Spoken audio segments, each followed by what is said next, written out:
It's kind of introducing our little creation we have here. The target demographic we have for this specific design was the millennial age, so 18 to 29.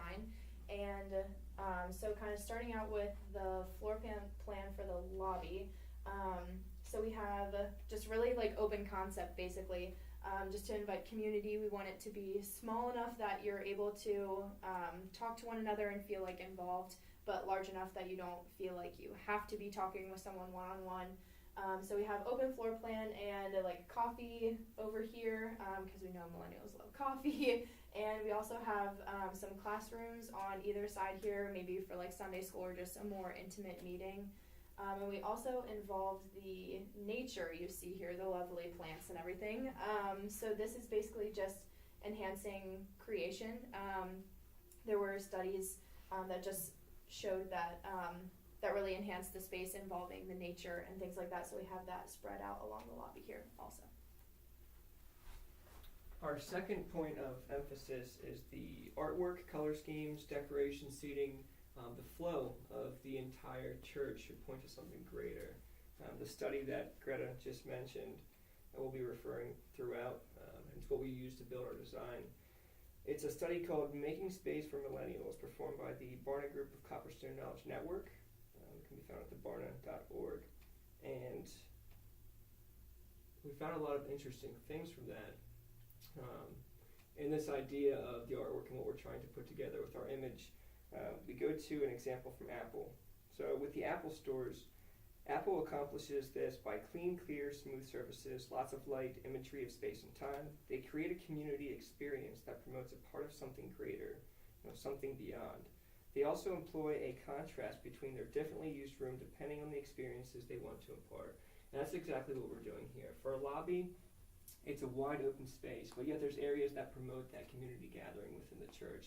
And then you enter into our sanctuary, and it's smaller. It's still open, but the specifics of that sanctuary and why we have them, I'm going to pass off here. Yeah, so the specifics of our sanctuary, again, are drawn from the statistics that we found in the Barna Research Project, and shows that the target age group for this project, preferred comfy, relaxed, modern seating as compared to traditional wooden pews or seating of that sort. So as you see, this layout of our seating. Next, it shows that millennials want to have a focused and a simple background similar to a traditional sanctuary or cathedral, and that is where the cross, the crucifix, comes in as the main emphasis and focal point of the background of the stage. Highlighting the crucifix is a backdrop similar to a stained glass window that you would see in a cathedral, but it is a simple layout, typically black or white, enhanced by ground lighting. And it's no little secret that lighting and technology can enhance a worship experience.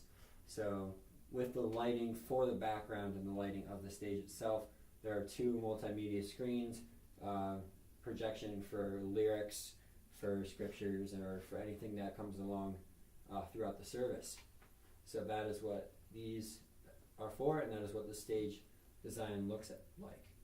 And with the rest of the sanctuary, the study showed that millennials prefer a sanctuary auditorium type feel to the actual space that they're in as compared to a huge, massive auditorium theater or a tight, compact, little cathedral-like thing. So that is the design of our sanctuary. I'm going to hop in here, add some final comments. With the study that we pulled all of our information from and the summation of the research as put forward by Klein Jenkins, the Doctor and Vice President of Research, he said most millennials don't look for a church facility that caters to the whims of pop culture. They want a community that calls them to deeper meaning. And one of the points I found most interesting about the research was what Greta highlighted with the involvement of nature inside the church. It's not something you see very often, and the most commonly desired aspect of nature in the church was kind of a garden walk. So we've included that several places. A few other points of interest the doctor highlights from the research, things to keep in mind when designing your facility. How to does your facility offer respite from the outside world? How does your facility integrate elements of nature? How can we bring the outside in and take the inside out?